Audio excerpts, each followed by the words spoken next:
Excellences, Mesdames et Messieurs. Excellencies, ladies and gentlemen, I call to order the 424th meeting of the Committee on the Exercise of the Inalienable Rights of the Palestinian People. The provisional agenda of the meeting was circulated by the Secretariat for consideration. If there is no objection, the agenda is adopted. It is so decided. Excellencies, we are meeting today in this time, a serious time for the State of Palestine. In recent days, particularly severe violations of international law and of international humanitarian law have been committed by Israel, the occupying power. The situation in Gaza is catastrophic. The United Nations have confirmed that a famine of human origin is underway. It is causing dozens of deaths among infants and adults due to malnutrition and the lack of medical assistance. Israeli attacks have continued, including the attack on Nasser Hospital just a few days ago, which claimed dozens of lives. At least 6 Palestinian journalists are among the victims of these attacks, including Miriam Abu Daka, a Palestinian journalist, featured in the photograph exhibit of the committee, which was displayed last year at UN headquarters on the Day of Solidarity. You can find her photo on Unispol, the website of the committee, among the photos from numerous others bearing witness about the history of the war in Gaza. The director of the UNRWA Liaison office in New York will apprise us about the developments in Gaza. In the West Bank, the Israeli occupation is increasingly entrenched with raids on civilians underway, including in Ramallah. Israel has just approved the construction of more than 3,400 new settlements in the so-called E1 zone outside East Jerusalem, which will de facto cut off the West Bank and threaten the very existence of a Palestinian state. The Bureau of the Committee has issued 2 press releases. They sounded the alarm about these recent developments. The international community has a moral duty to act now to stop the Israeli occupation and to call for accountability for all violations committed against the Palestinian people. As I mentioned in my letter of the 25th of August, to all of the members and observers of the committee, I encourage all of you to approve the final document of the International High-Level Conference for the peaceful settlement of the question of Palestine and the implementation of the two-state solution, which was held in New York from the 28th to the 30th of July. The conference, co-chaired by France and the Kingdom of Saudi Arabia, will resume on the 22nd of September. On that date, several member states are set to declare their intention to recognize the State of Palestine. The permanent representative, the DPR of France, will inform us of the next steps, as will the representatives of Saudi Arabia. May our committee lead by example and be in the front ranks of this vital investment in peace for future generations in Palestine, Israel, and the region. We will now turn to our agenda. Item 2 of the agenda is an update from the Permanent Observer Mission of the State of Palestine on the situation in the occupied Palestinian territory, including East Jerusalem. I now give the floor to Minister Riyad Mansour for him to provide us with an update on the situation. You have the floor, Excellency. Thank you very much, Mr. Chairman, for convening this meeting. And also, I want to thank you for your briefing. We had a very important meeting yesterday in the Security Council in which the urgent issues before us were discussed. The issue of the famine in the Gaza Strip, starting in the Gaza City, and the content of the IPC report, in which it affirms for the first time with the connection with the United Nations that famine is taking place in the Gaza Strip, and that crime against humanity need to be stopped, and food at scale should be delivered to the people in Gaza in collaboration with the United Nations, including UNRWA, because they have the capacity and the network and the stations in all corners of Gaza so that they can do the job that they know how to do, and they've been doing it for a long period of time. The second subject that was addressed is the dangerous plan which was approved by the government of the occupying authority to unleash massive military force to control completely all part of Gaza. Gaza has been occupied by the Israeli forces. They deploy and redeploy their forces from one corner to another, but they decided to completely militarily to control the entire Gaza Strip, beginning by giving orders to the people, 500,000 of them or more, in the Gaza City to move to the south. And they are intending, through this massive military operation, to demolish the city of Gaza and many neighborhoods in the northern part of Gaza completely, in order to add more hell to the health situation of the people in Gaza, and by that to force upon them not only forcible displacement inside the Strip, but also to forcibly expel them completely out of the Gaza Strip in the direction of the Sinai. Of course, we all condemn such plan, and we all are united in demanding that this plan to be cancelled and not to be implemented. The other element that was discussed in the Security Council meeting yesterday was the illegal approval of Israel of thousands of settlements unit known as the so-called E1 project around occupied East Jerusalem, and also the approval in the Israeli Knesset of annexation of significant portions of the occupied West Bank. So this also need to be condemned, and we need to intensify our mobilization in order to not allow the Israeli occupying authority to proceed and to implement these illegal plans, and then there should be consequences and accountability for all these illegal policies and practices of the Israeli occupying authority. We have a plan.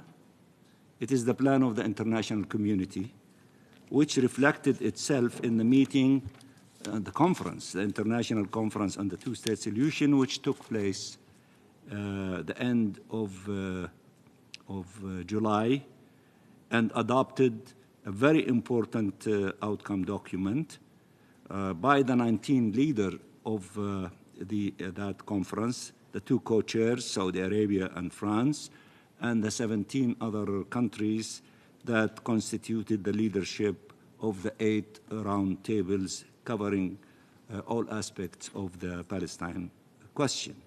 And of course, I reiterate the call of our chairman in asking all countries that have not endorsed that outcome document and the annex to do so as quickly as possible, based on the letter that was circulated to all of you and to all members of the United Nations by the two co-chairs, in fact, by the foreign ministers of the two co-chairmanship on the 30th of July. We need to reach as many countries endorsing the outcome document and the annex before we resume the international conference on the two-state solutions at the level of the summit in the afternoon of the 22nd of September, in which my colleagues from France and Saudi Arabia will share with you all the information that they intend to share with you about that resumptions of the international conference at the level of the summit. So we have a plan. versus the plan of those who want to push. It's a peace plan. It's a plan that would be in line with the historic opinion of the ICJ, which, among other things, characterized the occupation as being illegal and it has to be terminated as quickly as possible. And it is a plan which was mandated by the General Assembly in a resolution that called for the convening of the international conference on the two-state solution, which was convened under the joint leadership of Saudi Arabia and France, and it adopted the outcome document, the declaration, and the annex. Of course, it is connected with the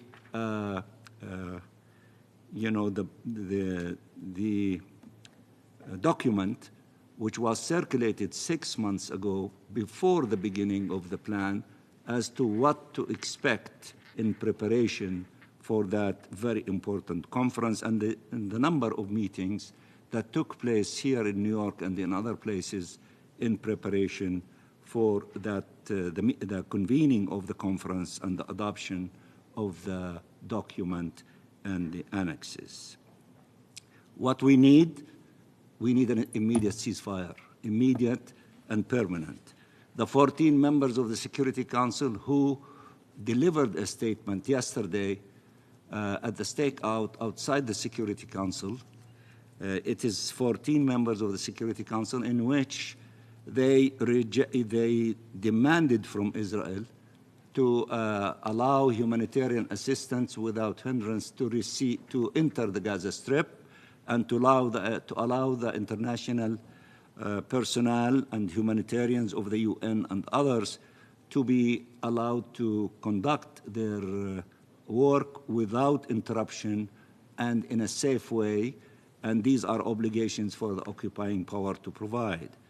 And also that they rejected and demanded from Israel to not to unleash the tens of thousands, perhaps more than 130,000 soldiers to destroy what is left of the Gaza Strip and to make the life of our people in Gaza even more difficult than the hell that the Secretary General described accurately, that Gaza is hell on earth and it is the most unsafe place on earth.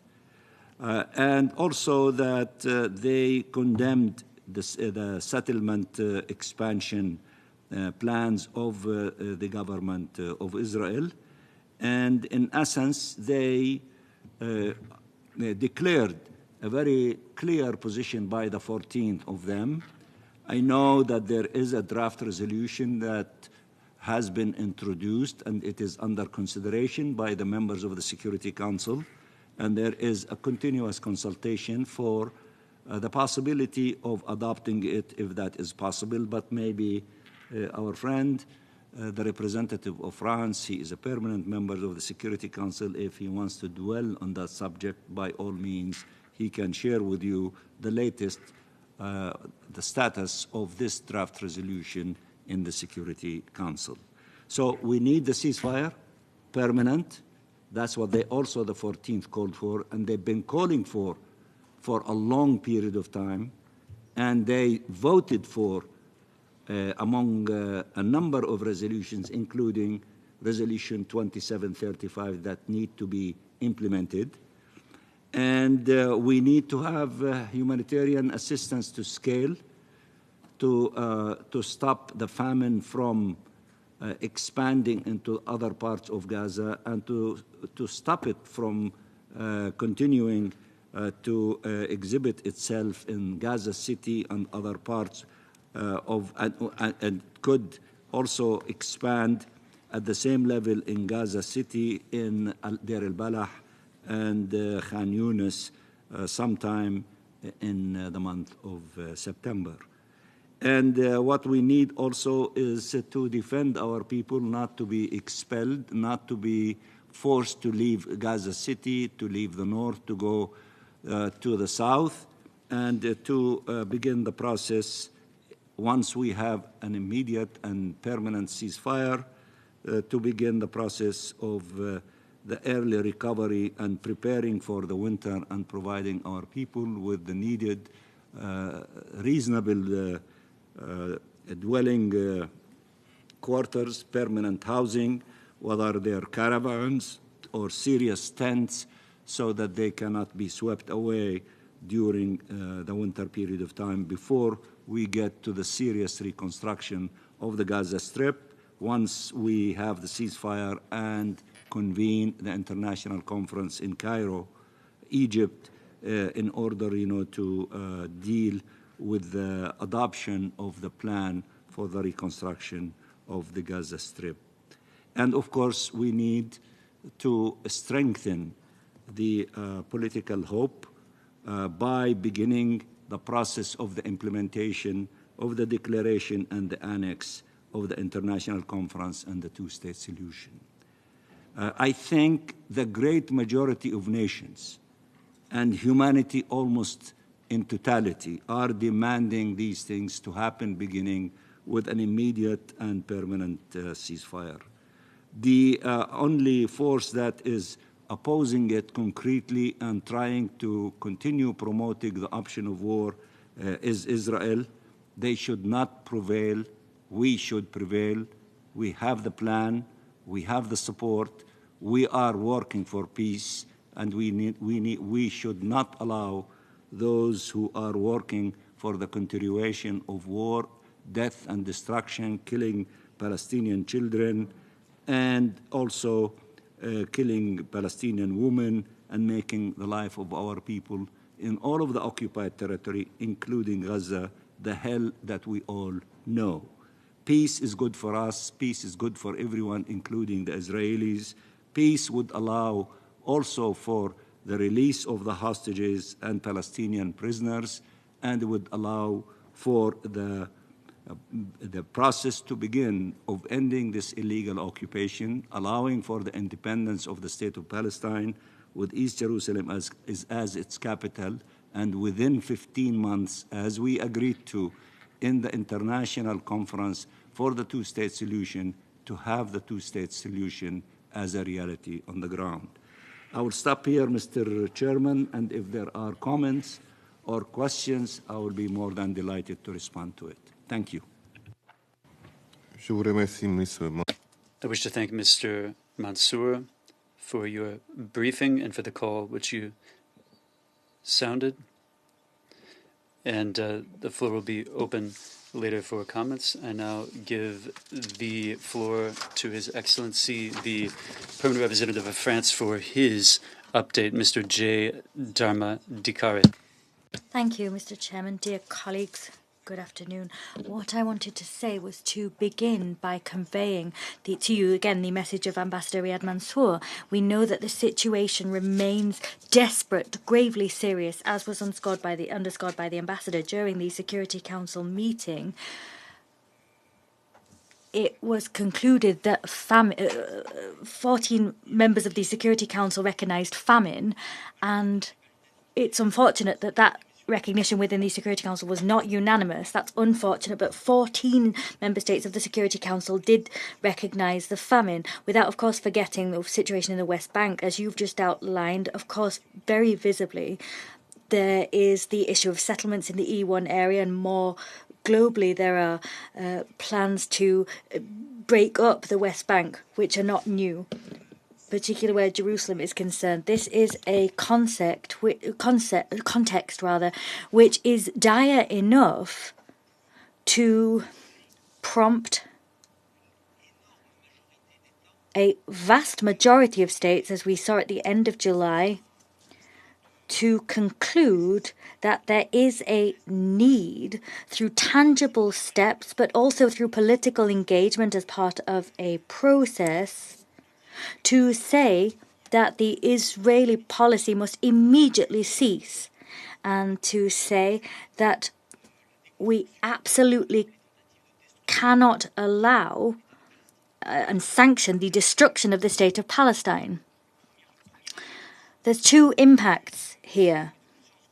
One thing we've seen is the piquing of our consciences, We're seeing that there is a key moment here. We can convey unequivocal messages and to take long-awaited historical decisions. These include the recognition of the State of Palestine.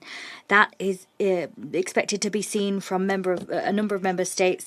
In September, we saw that the President of France said he would do just that before the conference itself. More generally speaking, if I may, I'd like to speak on behalf of our two countries. I know my colleague's going to speak afterwards, but I know that we're fully in sync in terms of the preparation and conduct of this initiative. Many states and states in this room, but states outside of this room also accede to this initiative. It's very clear, resoundingly clear now that without entering into a political process extensive in scope in order to support the two-state solution, that two-state solution risks never coming to pass. A certain number of states, beginning with the Kingdom of Saudi Arabia and France almost a year ago, began this initiative when we began to talk about the conference. And the conference was held at the end of July. We can bear witness to the fact that in 3 days, with the number of people that took the floor, the delegations took the floor at a very high level and spoke with one voice. And as such, the attention brought to the issue demonstrated that this initiative was most likely a very useful one in terms of ultimately bringing front and center the need to work politically, but also by taking specific steps towards the two-state solution. There was agreement around that fact.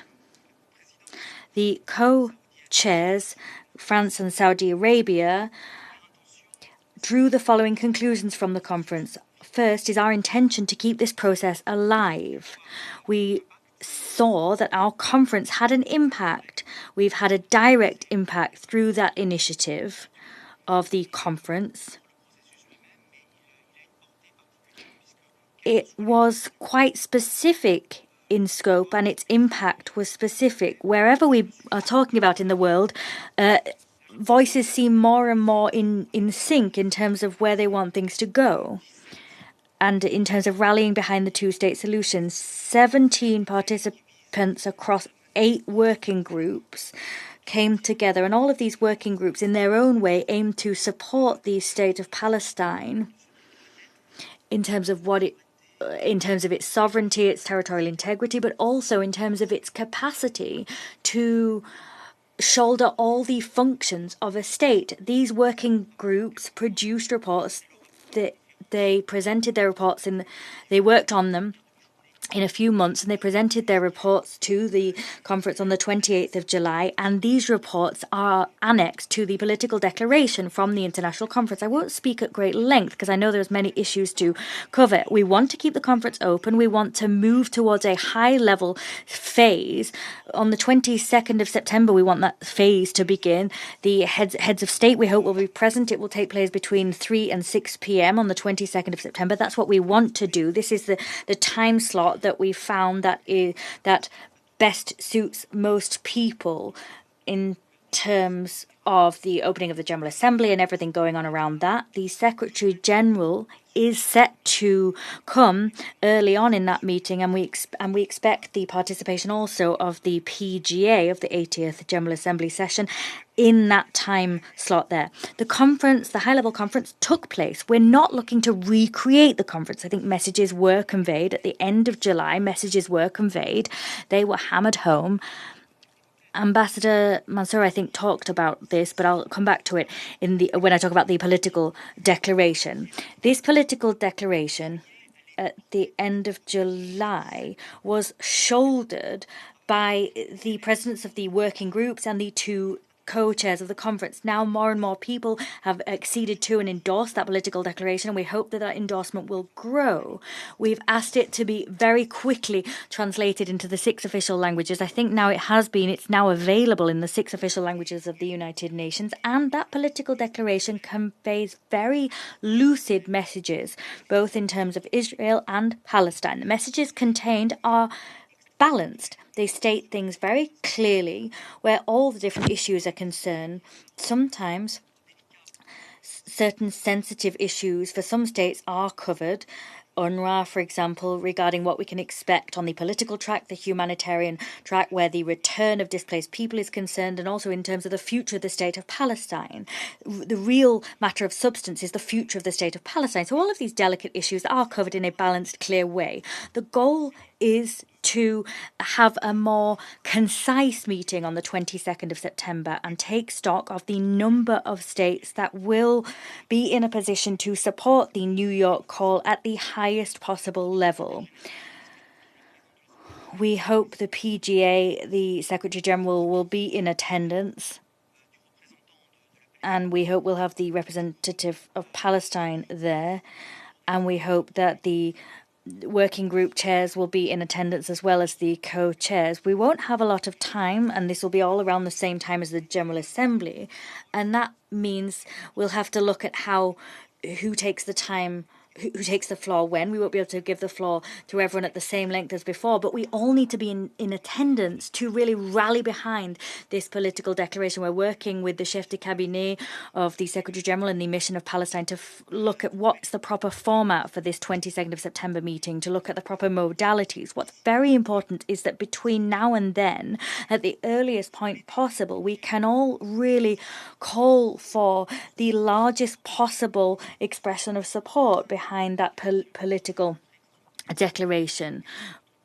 We need things to move quickly because we're all coming back to the office now, and we know that various questions may arise between now and the 22nd of December, but we really want to get everyone rallying in that room behind the declaration to convey the political message. Yes, we are behind the two-state solution. We support the State of Palestine in terms of its existence within internationally recognized borders and within as part of a UN process.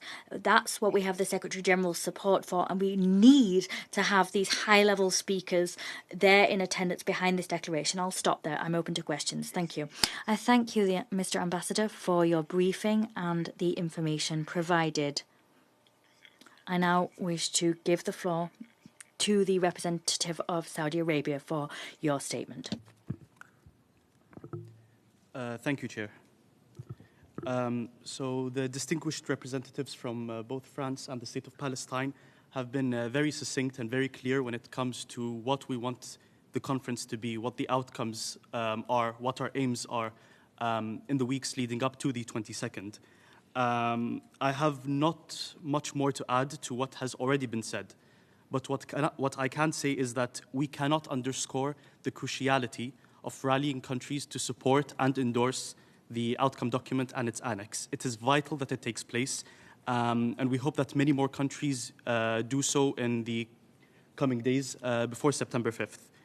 And as emphasized by the distinguished representative from France, the 22nd of September meeting is short, but it is very pivotal.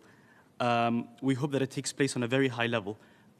It's also very important not just to rally support, but also to keep the momentum going.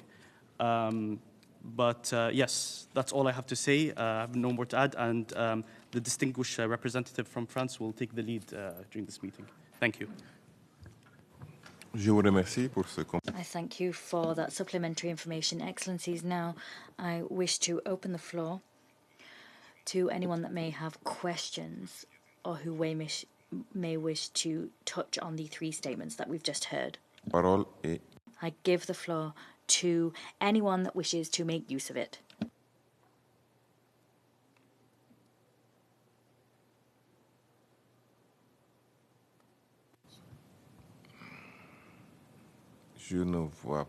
It does not seem that there are any requests. Ah, yes, says the chair. Ambassador Mansour, please. Thank you. Thank you very much, and sorry for taking the floor again. But as of now, as I understand from my two colleagues from France and Saudi Arabia, it is extremely crucial that all heads of states and governments who will be participating on the General Assembly high-level segment and who are present in New York on the 22nd of September to be in the room. I believe it is going to be ECOSOC or Trusteeship Council. still in discussion. So, but it will be one of these rooms, but it is extremely important as step one to fill that rooms of heads of states and governments. It is a signal of solidarity and support to this effort and to the declaration and the annex, and also to the concept paper which we started from months ago before we started the process. So that is step one that you can take from this meeting, that extremely important. You know, we need every almost seat possible for all member states to be sitting at the highest level in that meeting when we begin the details of that continuation of the conference at the level of the summit. So that's the first one. The second one is the appeal for those who have not endorsed the document to do so as quickly as possible. So it is crucial to announce, maybe in that segment, that 120, 130, 140, 150, I don't know how many, are on board and they are endorsing this segment. I mean, these documents. It's not only the 19 leadership and Palestine, of course, we send our endorsement before the end of the day on the 30th, as soon as we received the documents from the two co-chairs. So it's not only 20. And it is very important for those who have not yet responded to the declaration, the letter that was sent from the foreign ministers of the two co-chairs, along with the declaration and the annex, to be sent to your capitals, hopefully with a recommendation, with strong recommendation from you that it is important that your government to send the letter, the note, the whatever you decide, to be conveyed to the two co-chairs that you are endorsing and you're joining this effort. At the end of July, we had 128 speakers. Among them, I believe, 125 countries that spoke and articulated the position of support. So it is a given that the 125 countries, along with the European Union, the League of Arab States and the OIC, and many other organizations, to also send their endorsement. So we start from that. That is the minimum that we should have before we get to the 22nd of September. We hope that there will be more than that number endorsing these documents.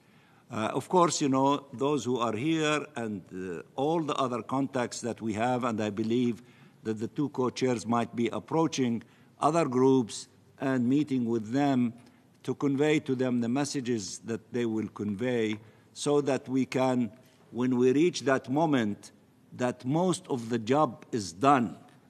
So then our two colleagues from the two countries will deal with the details of who will speak and how to allocate the time, because we don't have much time. We have only 3 hours from 3 to 6 on Monday afternoon to see, that I don't know what formula and modalities that will be arrived at, but as soon as it is agreed to, I'm sure that the two co-chairs will share it with all of us so that we can respond to whatever they ask us to respond to, whether in terms of the list of speakers, the mechanisms for it, and whatever details that they will share with us.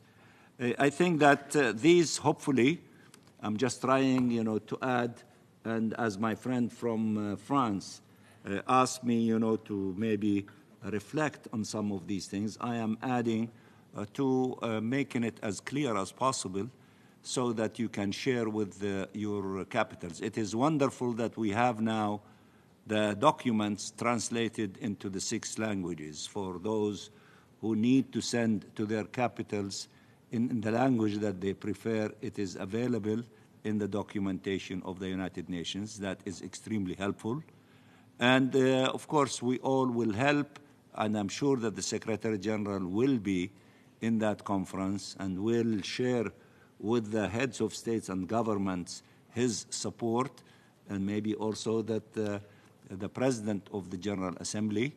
And then, we will see what would be the modalities for using the 3 hours in the most efficient way so that we can convey the position of the international community at the level of the summit in endorsing and moving the mechanism forward, because we still have the leadership of the 18 countries. They will continue in charge of the continuation of the conference. And if by that time they have ideas to be announced of when maybe they will meet, at whatever level they decide to, and in what duration of time, in order to meet, to assess, to evaluate, and to decide whatever that is needed in order to continue the process until we accomplish the objectives of having the two-state solution as a reality on the ground. I hope that I am helpful, Mr. Chairman, in adding more information to our colleagues, because they're asking every one of us, they're asking my team many questions, and I hope now we are providing you with more information as we are able to, and there are other information that you will be provided with once things are decided in more details by the two co-chairs. If you have additional questions, this is the time to ask, and you have the representatives of the two co-chairs to try, to respond to these questions. Thank you, Mr. Chairman. Merci beaucoup, Monsieur. Thank you very much to you, Ambassador, sir. I just wanted to add that it's very important for us to have all the details regarding the 22nd of September session so that member states are able to plan their participation and ensure the highest possible level of participation.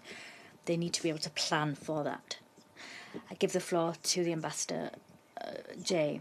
I just wanted to go back to what Ambassador Mansour said. It made me think that you heard our advocacy around the political declaration. Procedurally speaking, there's also something else to keep in mind. We're closely discussing the way in which our discussions with the chef de cabinet of the Secretary General will occur, and we're having discussions with the current PGA, and we're looking at how to discuss the matter with the future PGA. Our desire, here I'm talking first about things on a political level, then I'll look at procedure. Our desire is that this agenda item, this discussion, remain alive. On the 22nd, we'll meet at heads of state level, but that's not the end. Even if we have major endorsement of the political declaration, we want to keep the process open and continuing. That's one of the best political levers we have in terms of keeping the two-state solution alive. More specifically speaking, what I wanted to say is that as New York delegates, we're going to come out of the 79th session of the General Assembly. That's going to end next week. And the 9th of September, we'll see the beginning of the 80th session of the General Assembly. Formally, next week, we'll need to propose a type of decision, most likely an oral one, quite a brief one, in order to ensure that the conference does actually remain on the agenda of the 80th session. That will be proposed during one of the meetings held next week. We're discussing how this will play out this week. We're working with the teams of the upcoming General Assembly to look at how that can happen. This is all to keep the process open. These are just modalities and a few remarks thereon for the moment. Thank you.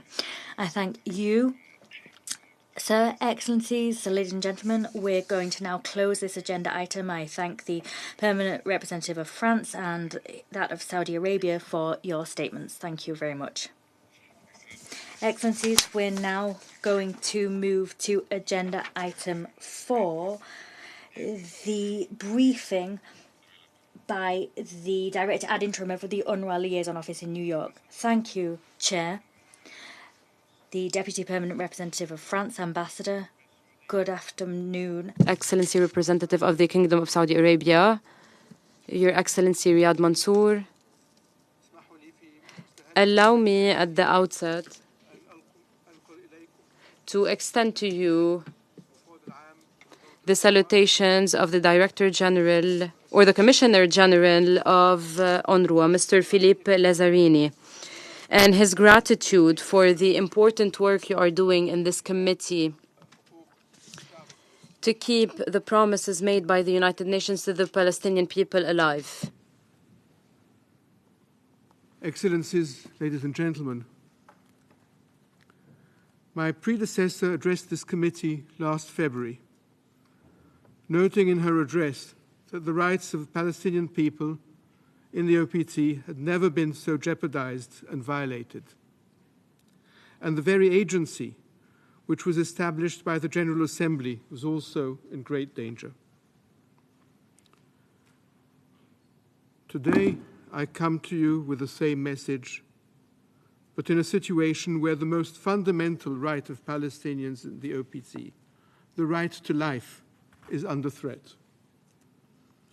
The situation of UNRWA, highlighted by my predecessor last February, has worsened politically, logistically, and financially.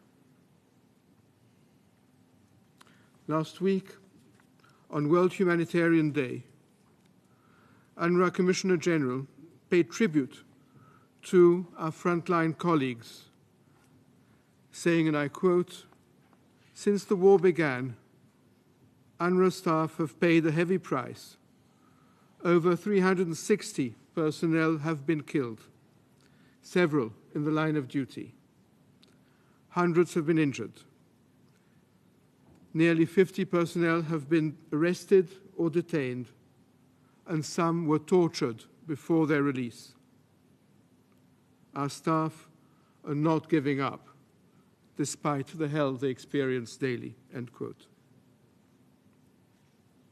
As mentioned earlier this year in the committee, the Israeli legislative and administrative measures enacted since late 2024 have constituted a systematic effort to dismantle UNRWA's presence in the occupied Palestinian territory.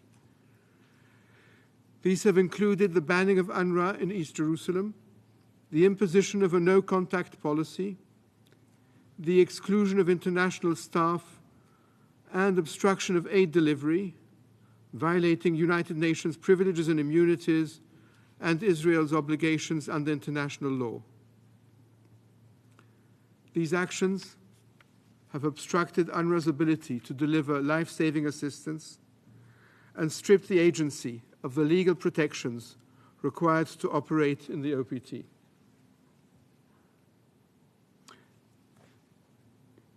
Mr. President, I've been asked to provide further details on the situation in the OPT.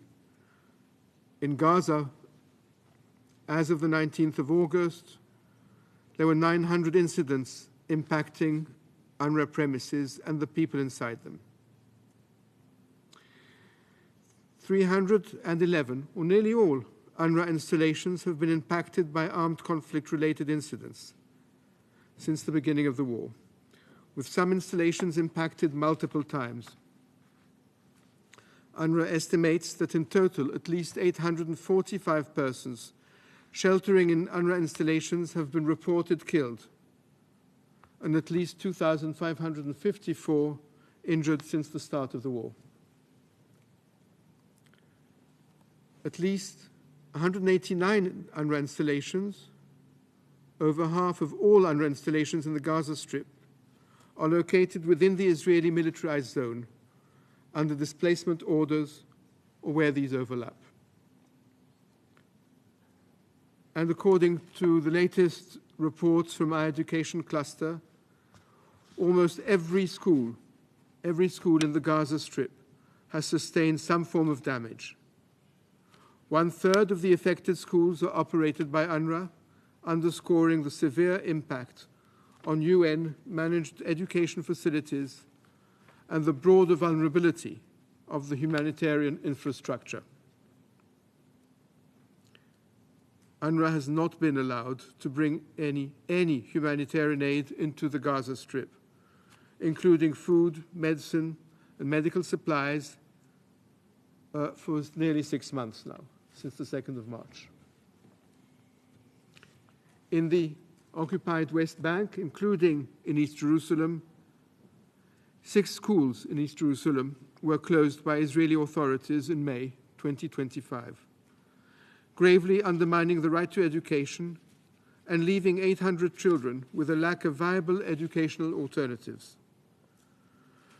Over 206,000 Palestine refugees in East Jerusalem face the loss of services if enforcement of the Knesset legislation is intensified.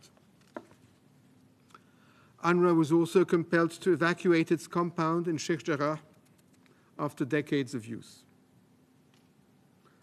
Currently, 10 schools, 3 health centers remained closed in Jenin, Tulkarm, and Nur Shams in the northern West Bank. UNRWA has been able to pivot all health services to camp residents to different locations. However, 4,600 students from 3 camps have had no access to regular education since February 2025. Currently, no access is possible to the 3 camps due to the continued presence of Israeli forces. In the Lebanon, poverty among Palestine refugees has stagnated at very high levels, hovering between 70% and 80%. Legal restrictions on forms of employment and access to public services mean they are therefore highly dependent on UNRWA for education, health services, and the provision of basic infrastructure. At a time when we are seeking to demilitarize the camps, UNRWA's vital and indispensable service provision must continue at full capacity. In Jordan, doctors are attending to an average of 73 patients per day, allowing 3 to 4 minutes per consultation. Only 13.4 Palestine refugees from Syria were reached with cash assistance in the first half of 2025 due to our funding shortfalls. Staff salaries continue to be confirmed on a month-by-month basis. UNRWA has implemented strict cost-saving measures. These measures, while necessary, are taking a tangible toll not only on the well-being of our colleagues, but also on the quality of services provided to refugees. Mr. President, Excellencies,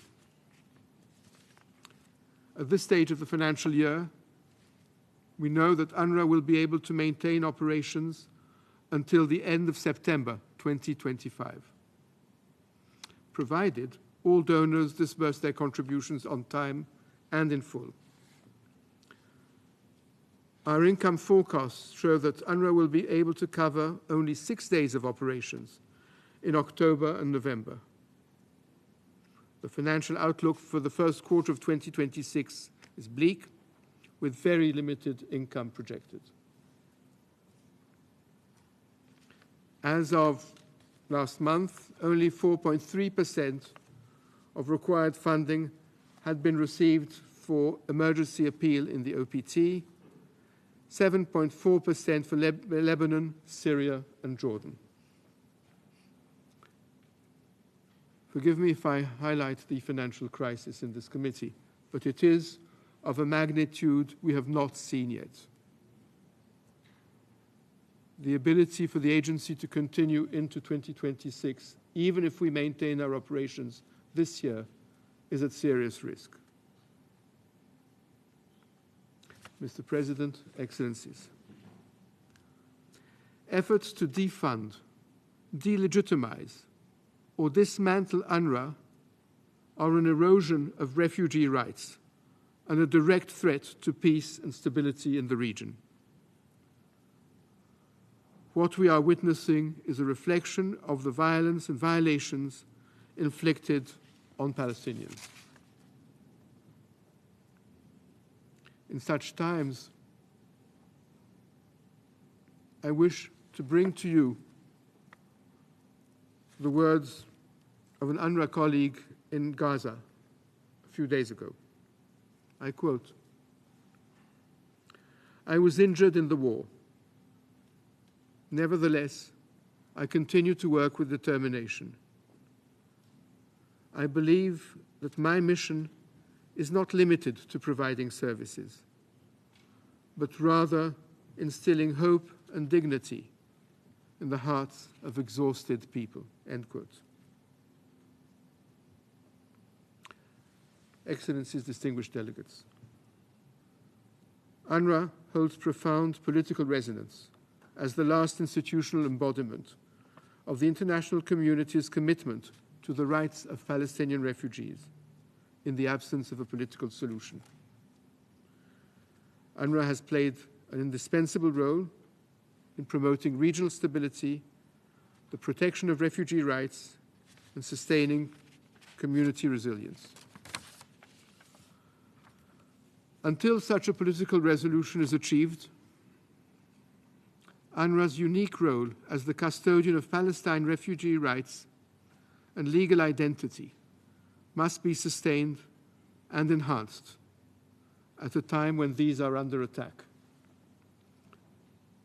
To enable Palestine refugees to claim their right of return, to preserve the foundations for a just and durable political solution. Today, and allow me, sir, to thank once again France and the Kingdom of Saudi Arabia for co-chairing the International Conference on the Two-State Solution. There is hope again in the midst of horrific nightmares unfolding in Gaza. The recognition of the State of Palestine by several member states and the New York Declaration on the peaceful settlement of the question of Palestine and the implementation of the two-state solution is an historic opportunity for the international community. Following an end to hostilities, UNRWA is the largest organization still holding up in Gaza today, and is the only entity that can provide a structure for basic public services in the future. I conclude, Mr. President, with a reiteration of my predecessor's appeal to this committee last February. First, push back on the implementation of the Knesset legislation and against any violation of the privileges and immunities of an UN organization. Let us do our work. Second, we insist on a genuine political path that delineates UNRWA's continuing role as a provider of education, healthcare, and ensuring a viable political transition. And finally, and no less important, ensure that the financial crisis does not abruptly end UNRWA's life-saving work. We cannot continue to operate in the face of extraordinary challenges without adequate resources. Mr. President, distinguished delegates, for over 75 years, UNRWA has been a stabilizing force and a committed partner for peace in the occupied Palestinian territory. It must be allowed to remain so until a political solution is at hand. I thank you. I thank you, Mr. Wahba, for that important briefing on the general situation on the ground and on the situation of UNRWA. Excellencies, are there any comments on this briefing on the situation made by Mr. Wahba, Mr. Mourad Wahba? Ambassador Mansour. Thank you very much, Mr. Chairman, for giving me the floor. I just want to thank Mr. Mourad Wahba for his comprehensive report and to welcome him. I believe that this is the first time that he speaks before this distinguished committee.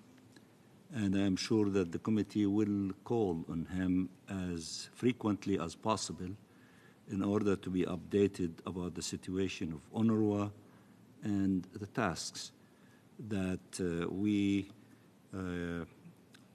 will be asked for in order to keep this great organization. It is truly, I keep saying that, it is truly a very successful story of multilateralism of the United Nations.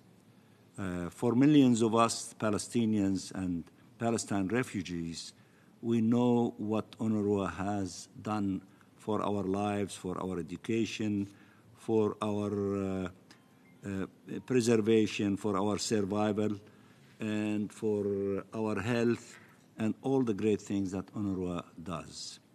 And UNRWA is unique because its mandate is from the General Assembly, from you and others in the General Assembly. And it should be allowed to carry out its mandate until there is a just solution to the Palestine refugee question by allowing those selecting to return to do so, and to have a just solution to this question on the basis of international law and relevant UN resolutions, especially Resolution 194. Of course, we support UNRWA to be funded, to be able to carry its mandate. They are working in impossible conditions like the Palestinian people in Gaza, and they are not abandoning their posts or refusing to carry out their duties. We remember the 350 plus who have lost their lives in providing for others to live and survive. Of course, the great majority of them, if not all of them, are Palestinians, employees of UNRWA. And I know for a fact that in spite of everything that the Israeli government is doing against UNRWA, UNRWA is the largest present organizations in the Gaza Strip, and we know the role of UNRWA in Jordan, in Syria, in Lebanon, in providing services for our refugee communities in these countries. And we will keep pushing with countries, asking them to step up to the plate and to provide funds for UNRWA. We are grateful for the countries who do support UNRWA, whether they are in Europe and the European Union or the Arab countries and others. But these days there is more urgent needed funding because of the formidable tasks before us, especially in the Gaza Strip and the refugee camps in the northern part of the West Bank, in Jenin, in Tulkarem, and in other places.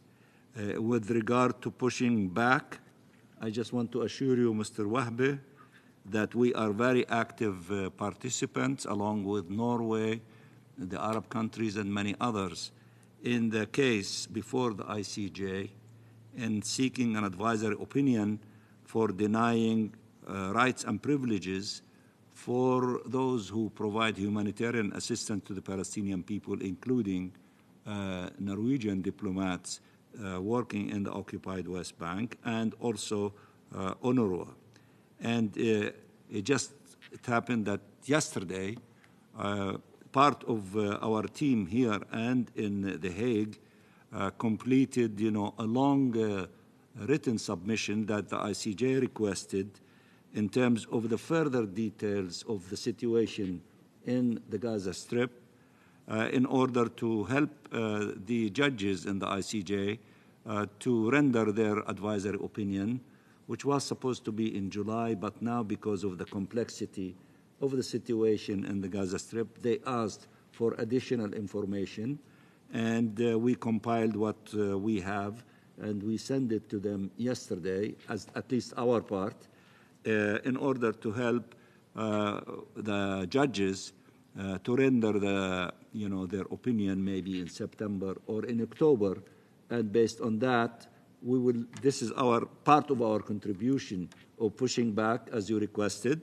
And I'm sure that there are other countries that have submitted their written submission to the ICJ, and we will examine thoroughly the opinion of the ICJ and take it with our partners to the General Assembly to decide what would be the next steps based on the opinion that the ICJ will submit. Again, I welcome you among us. You are an old good friend and brother, and I'm delighted that you're stepping up to the plate and you're trying to help UNRWA and through them to help the millions of Palestine refugees. Very welcome. I thank you, Ambassador. Once again, I wish to thank Mr. Wahba, and I can assure you that the committee will continue to do its advocacy work. UNRWA cannot be left to weather these financial difficulties alone. It is incumbent upon the international community to ensure that UNRWA is able to discharge its mandate. The absence of UNRWA only worsens tensions and instability on the ground. We saw and have seen that it is impossible to replace UNRWA, and the situation is devastating.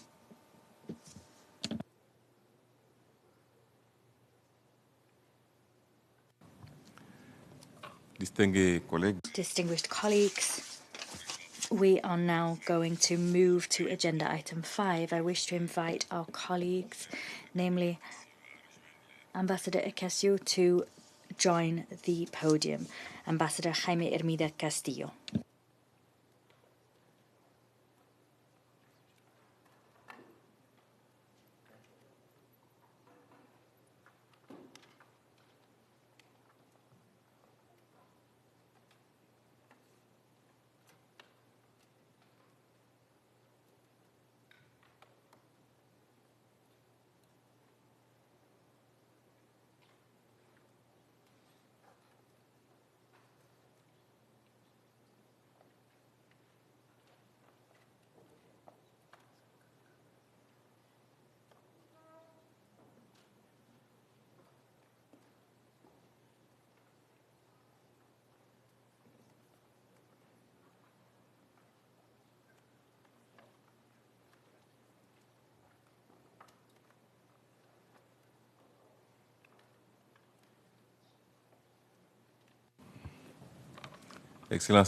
Excellencies, ladies and gentlemen, the committee is now invited to consider and to adopt the draft annual report of the committee in order to submit it to the General Assembly at its 80th session. A copy of this draft has been circulated by the Division of Palestinian Rights. It was circulated before today's meeting.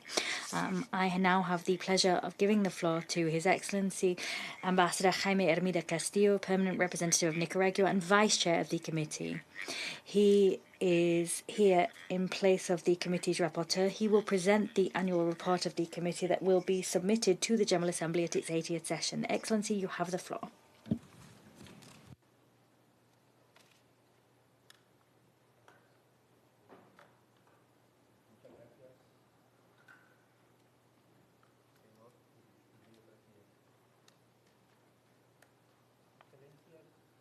Microphone, please. Muchas gracias. Thank you very much. Distinguished Chair, Ambassador Mansour, representatives of France and Saudi Arabia, and our dear representative of UNRWA, greetings. Thank you for being here and for the information provided. Excellencies, ladies and gentlemen, it is an honor for me to present in the place of the rapporteur of the Bureau of the Committee on the Exercise of the Inalienable Rights of the Palestinian People the annual report of the committee for 2025.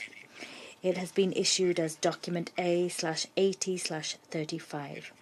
The report refers to events in connection with the Palestine question and to the committee's work between the 1st of September 2024 and the 31st of August 2025. The Secretariat circulated the draft report on the 19th of August to allow committee members to be in a position to make their comments. However, owing to the significant events that have unfolded in recent days, yesterday on the 27th of August, an updated draft report was circulated. The updates primarily pertain to Chapter 2, Paragraph 12, on the approval of more illegal settlements in the E1 area of the occupied West Bank. There's also an update in paragraph 20 regarding the latest warning of the Integrated Food Security Phase Classification System, the IPC. That system confirmed that there is a famine in Gaza, and the third update is to Chapter 7, Section F, paragraph 115. Here, we welcome the results of the ministerial conference in Cairo to improve the humanitarian response in Gaza. That conference was held in Cairo on the 2nd of December 2024. The version that you have before you is the very version I am now considering. The report, as you will see, is structured around 7 chapters. Chapter 1 contains the introduction and outlines the structure and content of the report in broad brushstrokes. Chapter 2 offers a brief overview of the significant political events that occurred during the reporting period. These events will be the context for the programme of work and the future activities of the committee. In more specific terms, this chapter underscores the main critical events that occurred in the OPT, including in East Jerusalem. These events were marked by the intensification of the conflict in Gaza, widespread humanitarian crises, and continued violations of the Palestinians' rights by Israel. In addition to focusing on the alarming humanitarian and security situation in Gaza, this chapter underscores the measures taken by Israel to further entrench its occupation through the continued construction and expansion of illegal Israeli settlements, including illegal Israeli settlements in the West Bank, including in East Jerusalem, as well as the confiscation of Palestinian land, the demolition of housing, and the displacement of Palestinian civilians. The chapter also looks at the key measures adopted within the General Assembly following repeated deadlocks in the Security Council. There was the adoption on the 19th of September of 2024 of Resolution ES-10/24. That resolution demands that Israel put an end to its illegal presence in the occupied Palestinian territory at the latest 12 months after the adoption of this resolution. In other words, before the 19th of September of this year. There was also the adoption on the 19th of December of 2024 of Resolution 79/232 of the Assembly. That resolution urgently requests an advisory opinion from the International Court of Justice on Israel's obligations in connection with the presence and activities of the United Nations, other international organizations, and third states. In the chapter also points to the reports issued by special rapporteurs and diplomatic initiatives such as the creation of the Hague Group to uphold international law and to hold Israel accountable for its actions in the occupied Palestinian territory. There's also reference made to the high-level conference for the peaceful settlement of the Palestine question and the implementation of the two-state solution that was held this summer.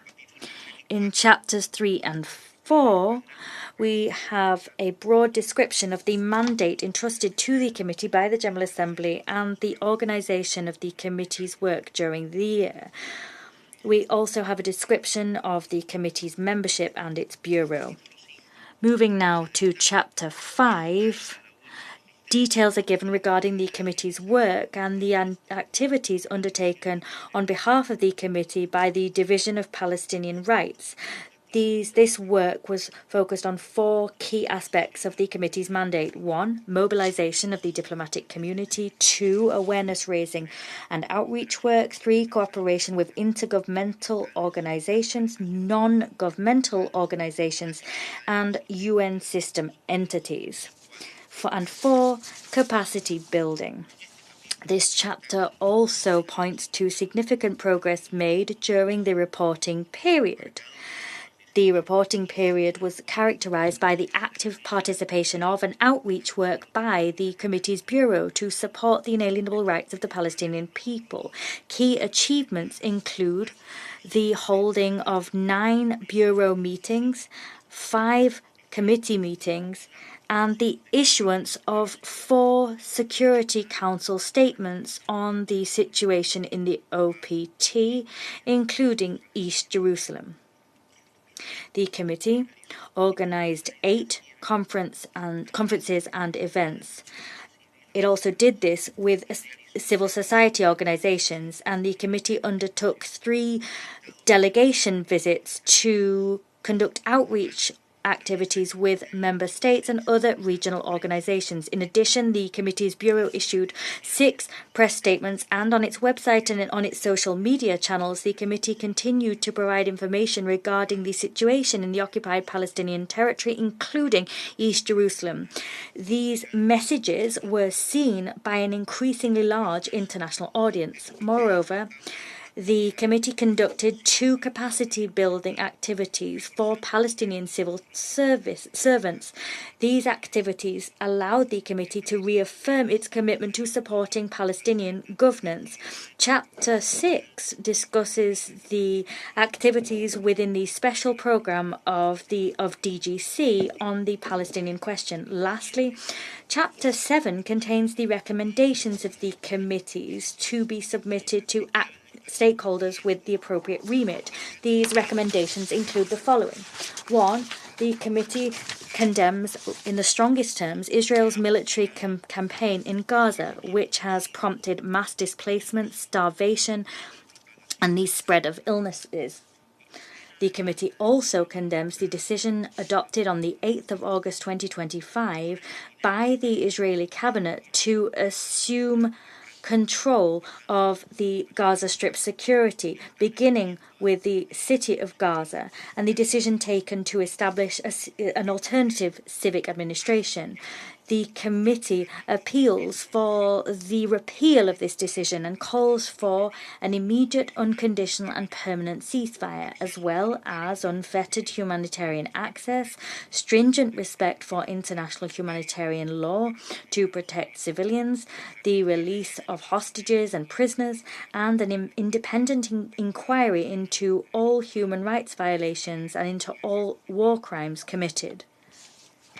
The committee urges member states to exert pressure on Israel to lift the blockade and to allow safe and unfettered access for UN bodies, including UNRWA and international assistance organizations, working to distribute food, water, medicines, fuel, and other supplies key for the survival of the Palestinian people.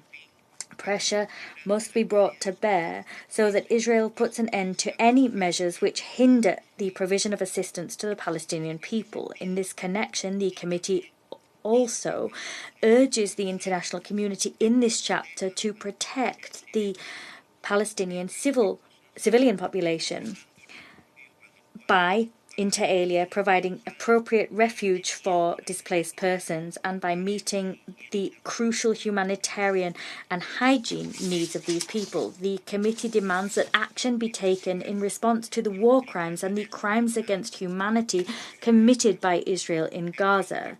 This includes by investigating the use of hunger as a weapon of war and the conduct of other actions prohibited under international law. The committee opposes the distribution of aid by the Gaza Humanitarian Fund, the GHF, that foundation and its work does not respect the humanitarian principles of impartiality, neutrality, and independence. The committee urges the resumption of the distribution of aid led by the United Nations, which is consolidated and deeply rooted in the territory concerned.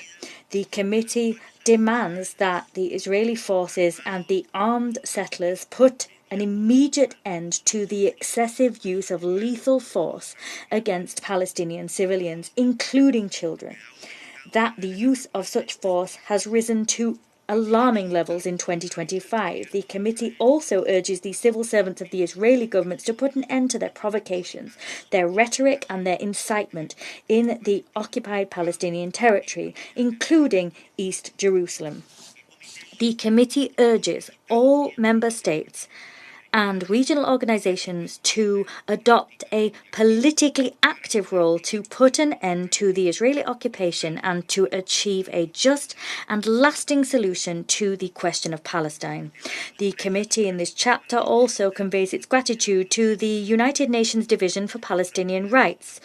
We thank them for supporting our work, and we recommend the continuation of the special program under the DGC. We thank them for their support in terms of media circulation and raising awareness among the public. Thank you, Chair. This is the report that the Bureau is presenting to the committee. Thank you. I thank Ambassador Amira Castillo for the report that he just presented. Excellencies, ladies and gentlemen, we will now take note of general comments on the report. Then we will consider and adopt the report chapter by chapter. Are there any states who wish to make general comments on the report that was just presented by our distinguished Ambassador Castillo? Indonesia, you have the floor.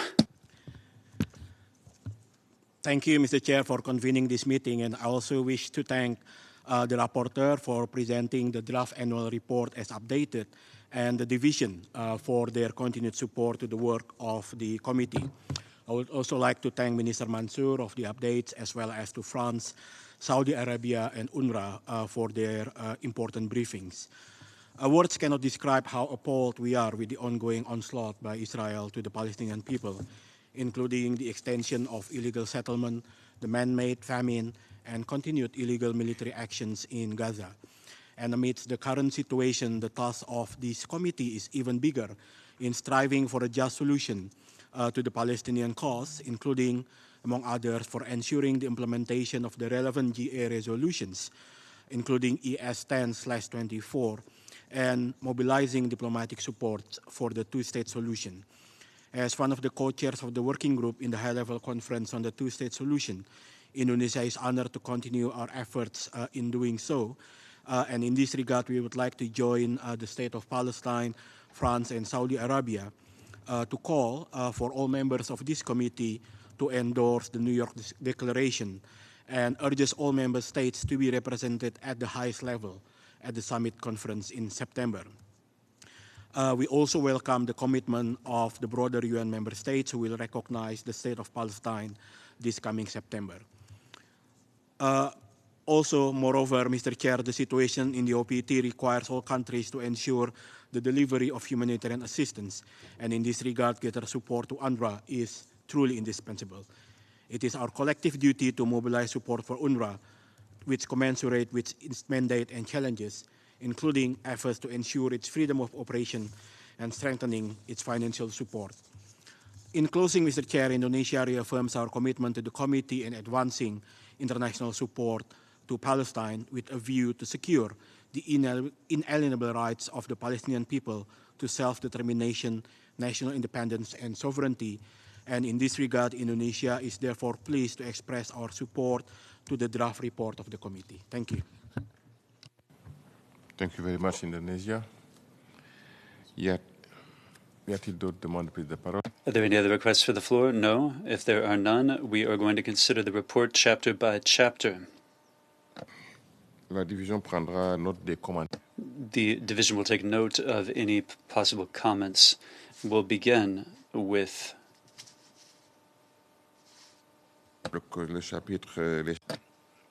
Chapters 1 and 2, ladies and gentlemen.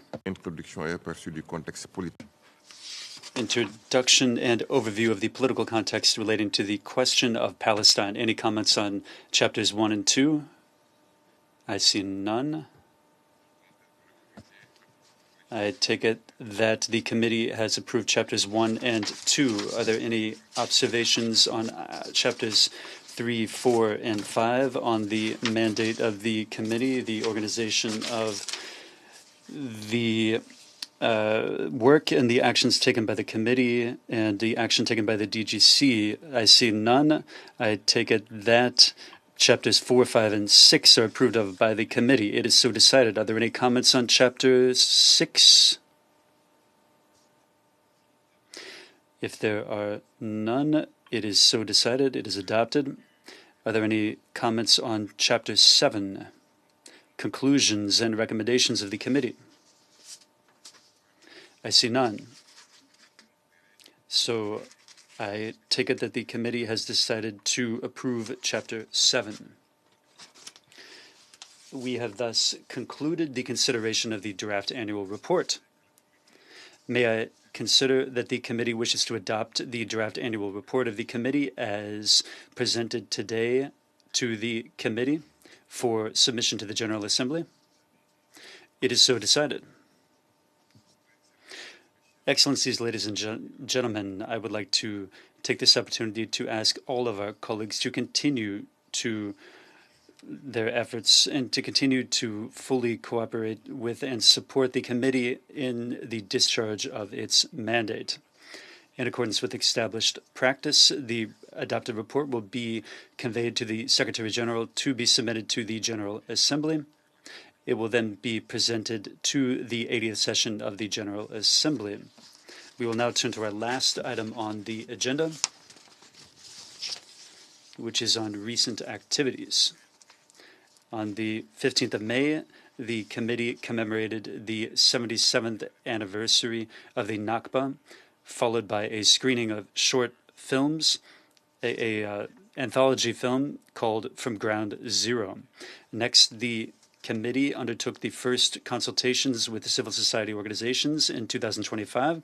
The topic there was international action to stop the Nakba and to realize the inalienable rights of the Palestinian people. That was on the 15th and 16th of May. Next, the committee conducted the annual conference of the OIC in Dakar on the 9th of July 2025.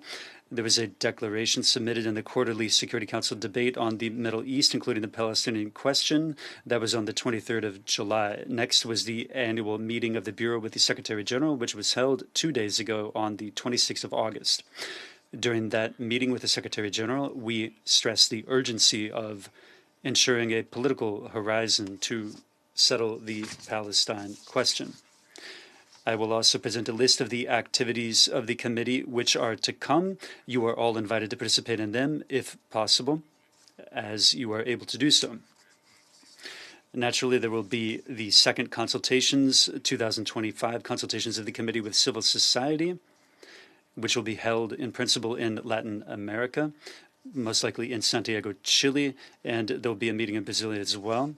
There's also the fellowship program of capacity building for Palestinian officials in October and in November. This year, there will be a commemoration of the International Day of Solidarity. That will be on November 25th with the inauguration of the traditional exhibit in the General Assembly Hall. Next will be the debate at the 80th session of the General Assembly on the question of Palestine. That's slated for 2 December. There will be the annual retreat of the Bureau in December 2025 or in the beginning of 2026. That remains to be confirmed. The Division of Palestinian Rights has continued to publish a quarterly bulletin on the activities of the committee. There's also a monthly bulletin on bringing together all the documents of the UN on the question of Palestine, as well as a weekly informational bulletin on the actions of NGOs, presenting information on the work of the civil society organizations in Palestine and Israel and elsewhere. Excellencies, we will now begin agenda item 7, which is on Any other business, AOB? Does any delegation wish to raise any issue under any other business?